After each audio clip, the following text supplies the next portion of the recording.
Good morning, Ruth Adamites, Good morning. also known as Carol Anthony, in years bygone. Thank you for being with us, and I'm just going to let you start. We need to hear your story and what you want us to know, and if we want to know more, I'll ask a question. Okay, Okay. this is fine. First of all, no, I have not had a stroke. A few years back, well, more than a few, back in the early 90s, I was diagnosed with a brain tumor. It was benign, it was on the brain stem, it was called an acoustic neuroma, and it sat on the auditory nerve and the facial nerve on this left side. And it was benign, it was removed successfully, and I was left with total deafness in my left ear and a facial droop. That's why I look like I do. And I share this with Mrs. Matthew Stafford, wife of the quarterback for the Detroit Lions, except she had the worst of the results, which is loss of balance. And she had a terrible time with her recovery. For me, I did not. It was just learning to adjust to eating and living and doing everything with the left side of my face that didn't work. So anyway, I did not have a stroke. Now, have people asked you? Yes. Asked you that? Yes. They've come right out and said? Yes. Many of them just kind of look, and I can tell they're wondering. And others will just come right out and say, "Oh dear, did you have a stroke?" So then I explain. How do you feel about that when people ask you a question like that? Oh, I'm fine with it. Oh, that's good. You So know. you've dealt with how you look or how you, because you're much better than you were years ago. Yes, and it has gradually improved, but it's always going to be there. And a dryness in the eye. I said the whole side of this face just doesn't quite work right. But it's coming after what? 25 years, I guess. I don't know. Okay. Anyway. All right, let's start where your journey began, which was in Detroit, Michigan. Yes. East side of Detroit. Yes, I was born as the eldest daughter of Anthony and Anna Adamites. I have two sisters, or I had two sisters. One was 12 years younger than I, and the other 16 years younger than I. So you might just as well say I grew up as an only child and a spoiled brat at that. I was the only grandchild, the only niece. I got just about anything I ever wished for and some stuff that I didn't wish for. And it was fun. While it lasted, huh? Right, except... Well, how were you when the other ones came along? How did that affect you? Well, it really didn't. Well, one was I was in, I think I was in about maybe 6th or 7th grade when the first one came. And the only thing that affected me was I had a great fear. My best girlfriend's mother died in childbirth, and I was convinced that was going to happen to my mom. Wow. And I was so afraid. And I remember my sister was born on Easter Sunday. And I had to go sing at one of the masses at church. And I came back, and my dad had already returned from the hospital. There was a quick delivery, and with the news that I had a sister. And I guess I had to take care of her, of course. I was kind of the built-in babysitter. But I guess that was okay somewhat in some respects. I don't quite recall all the things and all the details, but anyway, I do remember taking her on a picnic. Whatever possessed us, I don't know. My girlfriend and I, she had a brother that was my sister's age, and I had my sister. We took them for the day to Belle Isle swimming. Oy, oy, oy. Whatever possessed me, I will never know. But anyway, we did it, and we had somewhat of fun. Not real fun. Anyway, I attended St. Jude's School and Dominican High, so I was totally educated by Adrian Dominicans. Growing up, we were far from rich. My father was a factory worker. He worked at Dodge, Maine in maintenance. And my mom was sick a great deal and hospitalized. I don't exactly know why, because I was kind of young, but I just know she was not there often. And there was no such thing as health care. And there was a big strike by the Big Three in 1950, the year my sister was born, for health care as benefit. And they won. Oh. And they won. So that helped a great deal. Wow. And Dad was determined to give us an education, a Catholic education. It was understood if your parish had a grade school, you belonged there. Your family went there. And although the tuition was, looking at the tuition now, it was nothing, but in those days, it was quite a sacrifice. It was $2 a month per family. Now, if you can fathom, Per family. per family, not even per kid, per family.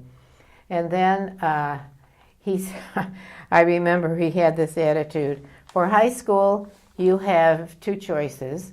You can go to Dominican High or not go at all. So, of course, all three of us were at Dominican High. Wow. I graduated in 1956 and entered in February of my senior year for a lot of mostly financial reasons, because they raised the tuition from $50 to $100 that year. So anyway, and it just seemed the right time to go. And I was really inspired by the sisters, both at high school and when I was in upper grades at grade school, by their happiness and their joy.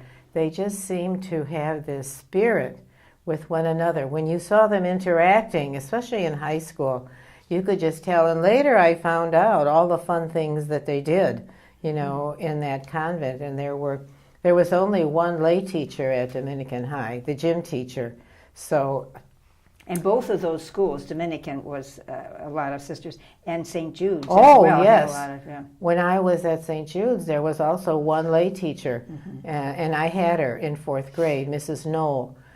And but it was they were just very inspiring to me, and I wanted to be like them. Was there one in particular that? Well, Sister Peter Marie Berg was my sponsor, and interestingly enough, she used to. I remember she sent me a holy card in the mail wherever she was. I was writing to her, and the holy card had, I think it was Jesus on the front, and with his finger pointing like this, and it said, God wants you. You know, you take this out of the envelope.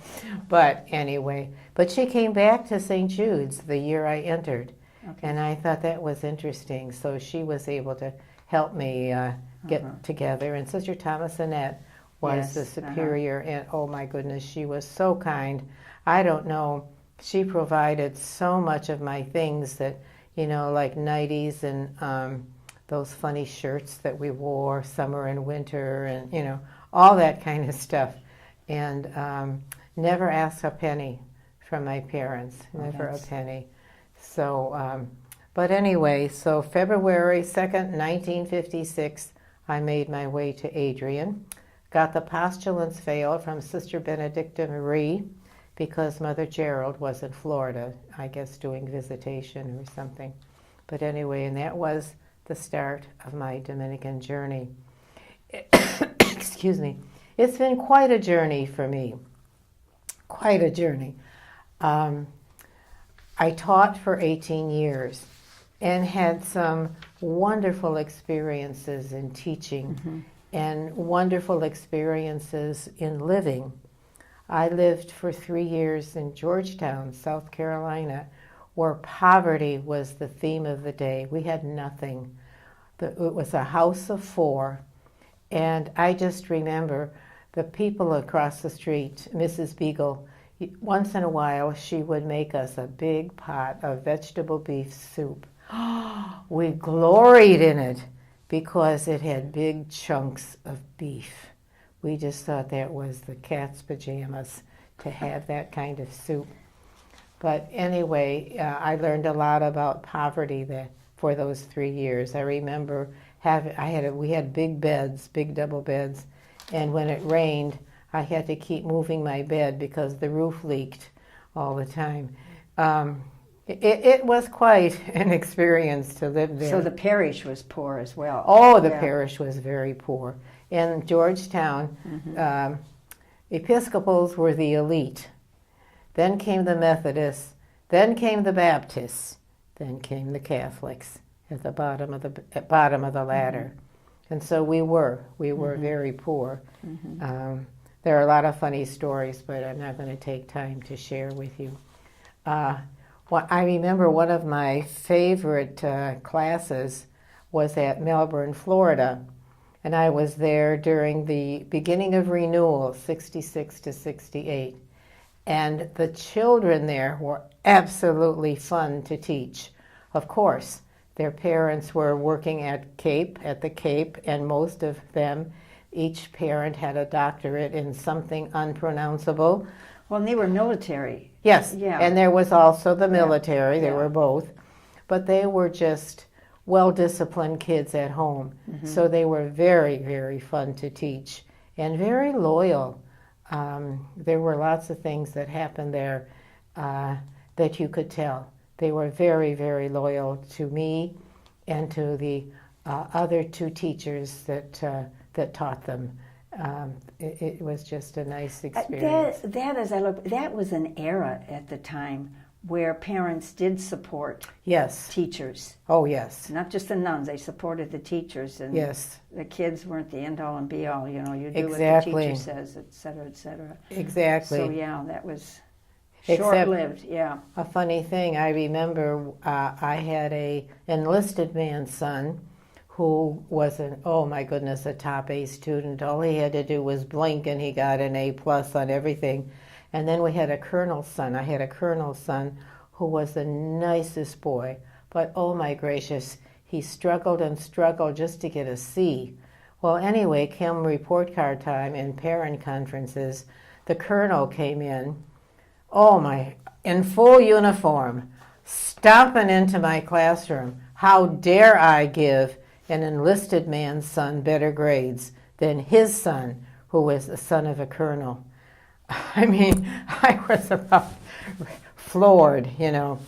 So I made him sit down, and I just explained, his son was such a wonderful, wonderful boy, but he struggled, and he was okay in that struggle. So, don't push him beyond what he's capable of doing, because you may just destroy him if you keep doing that. So that was just not a silly story, it was a true story. No, and you don't know what happened to that child. No. You've never, No, because that was bad. 8th grade, and, he was gone after that. But anyway, I taught for 18 years, and finally went into religious ed for a while. Served in congregation administration for a few years, and then I was the last. Now, what was that? You were in St. Catherine of Siena Province. It was Catherine of Siena Province, and I was co-provincial.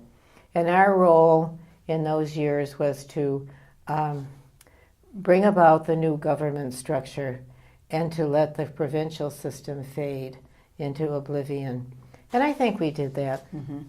I think my term was 4 years, and I only had to stay for 3 because gradually the mission groups were forming, and that was so much fun to go and be a part of that, and just so, I was in awe of how the women just grasped on to the whole concept of mission groups, and then they finally had elections. And so how do you think we don't need to get into that. How do you think they're going to do the congregation with this new government? We'll do fine. I know you will too. Yeah. We will do fine. Yeah. Adrian Dominicans are very flexible. We always have been, and I think we always will. We may have a few diehards, but you always have those. So Anyway, after I finished in the provincial office, I became a pastoral associate. Now, what does that mean? And where did you do that? Oh, I did it at St. Anne's in Warren. And my responsibility was to visit the sick and primarily to prepare and the pastors engaged couples for marriage. I had charge of the marriage program, the marriage education program. And so basically that's what I did. And I brought communion to the sick and, what pastoral associates do. And then I had the experience of being let go from a ministry. Let go meaning fired. And I remember going to see Sister Joanne Lucas, who was a chapter prioress at the time. And she said, she was just understanding of the whole situation. And some of the parishioners even went to the local bishop to complain. And he said, my hands are tied. The pastor makes the decisions. Of course, it's a male-dominated church. What can I say? But anyway, Joanne Lucas said, I have an opening. We just needed a secretarial position, and it's part-time, so you work part-time for me in the chapter and part-time in the parish. So I did, and it was fun. It was a 9-to-5 job, the first time I ever had anything like that. And I was getting towards the end of it in June, and I got a call from a priest out at St. Mary's in Wayne who had heard that I was, what had happened to me, and wanted me to come in for an interview because they were hiring a pastoral associate. So I did, and was hired. And I moved to St. Mary's and had a wonderful 2 years there. But while I was there, a position opened up in the Gaylord Diocese where they were interviewing for what they were calling,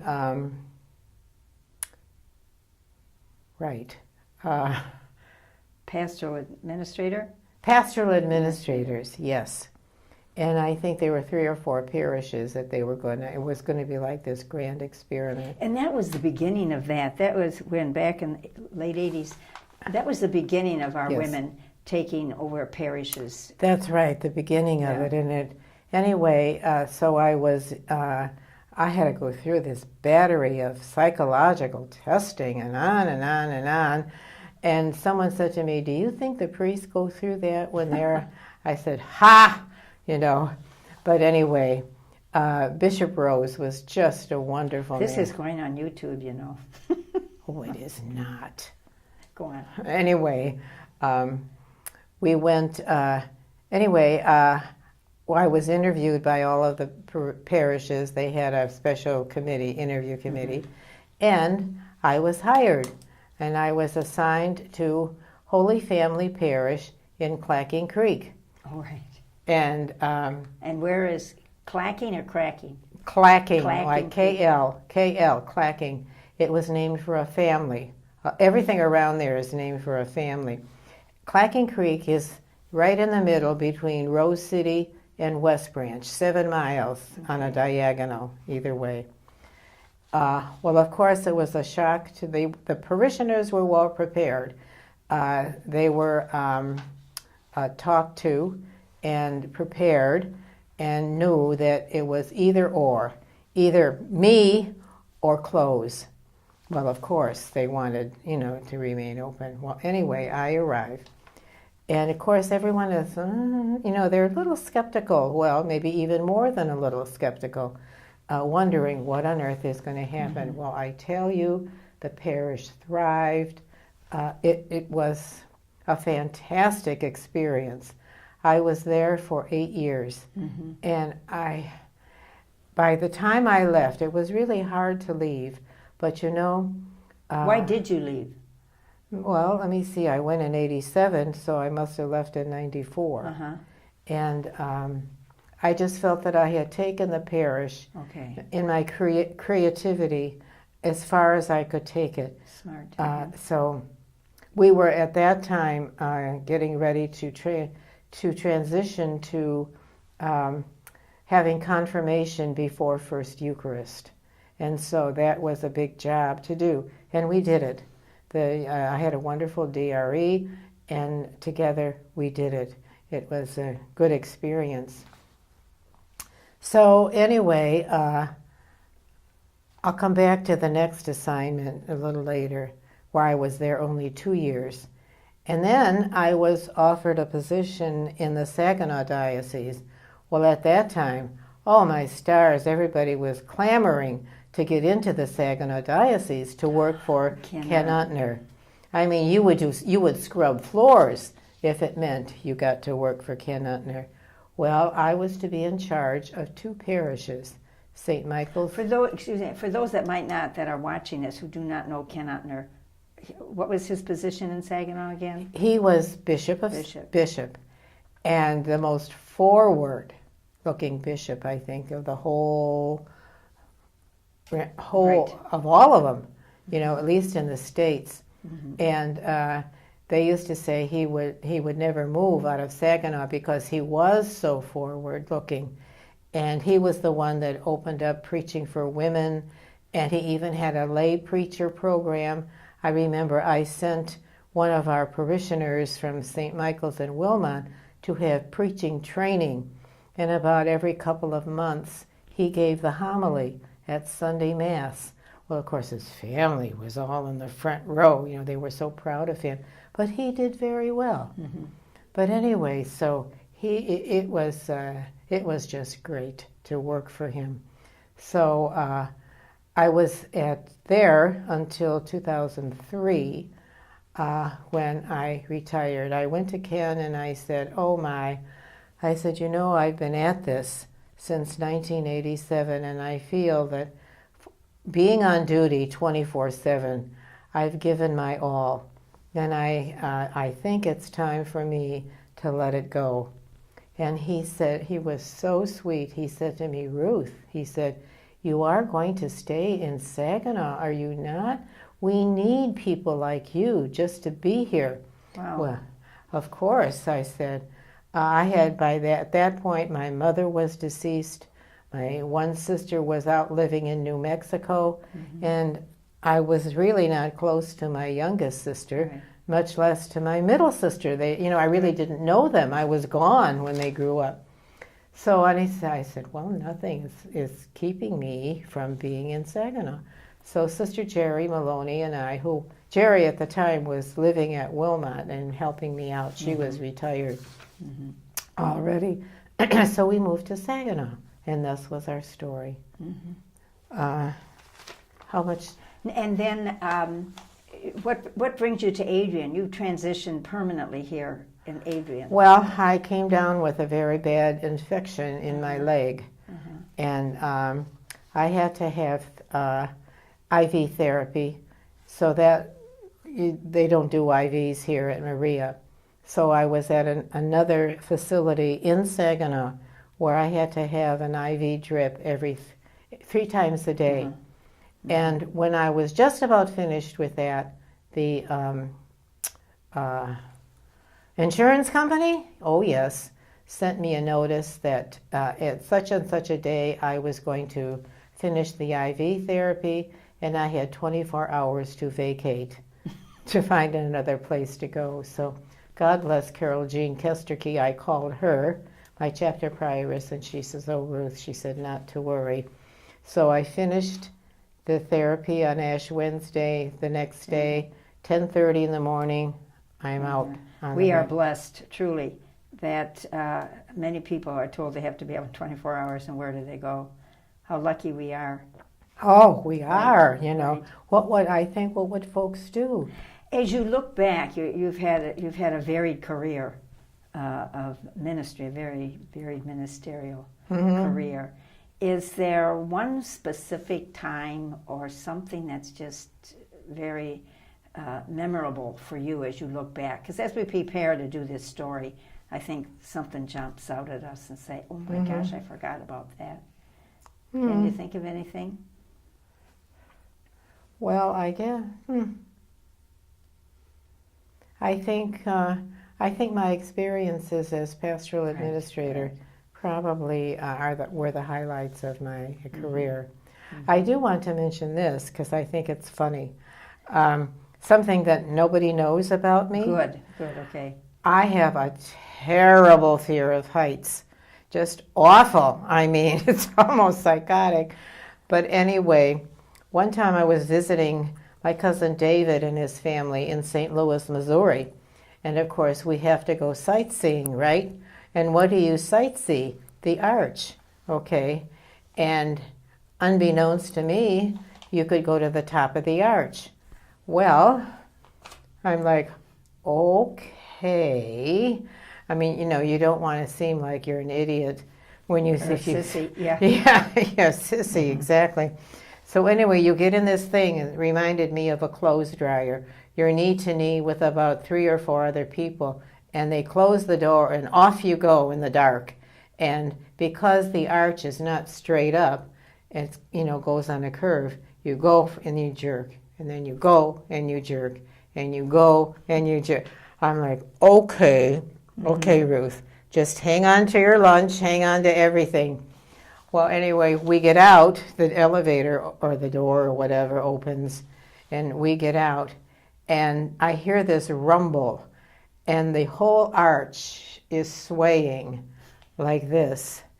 And my cousin has me here, and he says, there are little slits in the top of the arch, and he says, oh, come on, Ruth, go look at the view.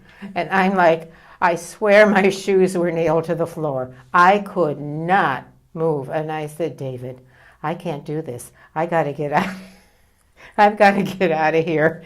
And so we got the next clothes dryer that we could and got in and went down. And I said, oh, David, I'm so sorry, but I just thought maybe it would work this time, and it didn't work. Talk about facing your fears and working through them. Right. That was.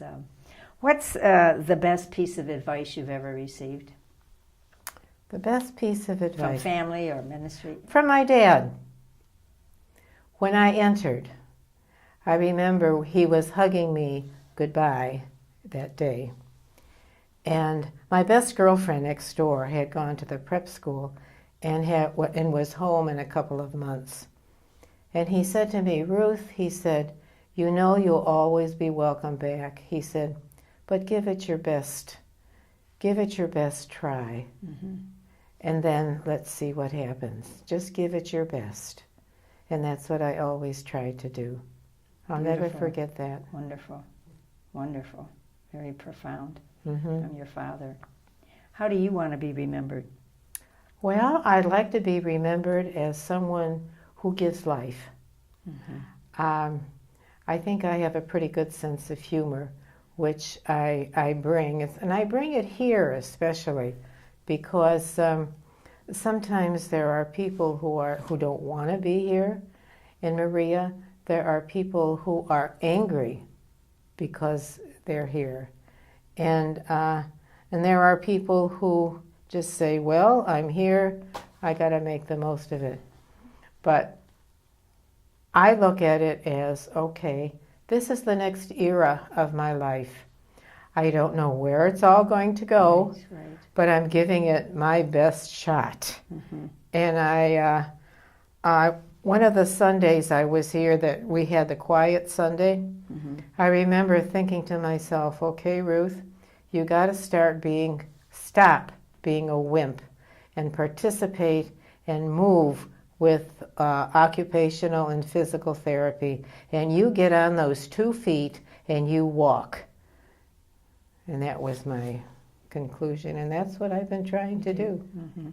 So faced with another challenge. Right.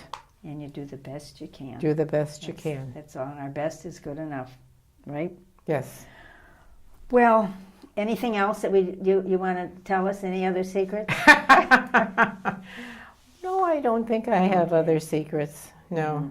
Mm-hmm. Mm-hmm. Well, thank you so much, Ruth, for taking the time to do this. And yes, you have been very positive. When I heard you were coming here, and it most likely would be stay. This is your home. And when I first went to visit you, you were very positive amidst your pain at that time. So I think your father would be very proud of you. I hope so. Yes. I hope so. And many of us. Thank you. So, and the congregation especially. So thank you for all your years of ministry to so many people. Even that colonel's son, you wonder where the heck that kid is. Yeah. And the parishes that you have been in ministry. That's a wonderful, wonderful ministry. They've touched the souls of many people as they have you. Yes, indeed. So thank you so much, and continue walking. Yes, I shall do that. Someday, the wheelchair is out in the hall, but someday the wheelchair will go and the walker will come, and I'll be able to be walking the halls. Good. Yes. Good inspiration to many other people. So thank you. And thank you for having me.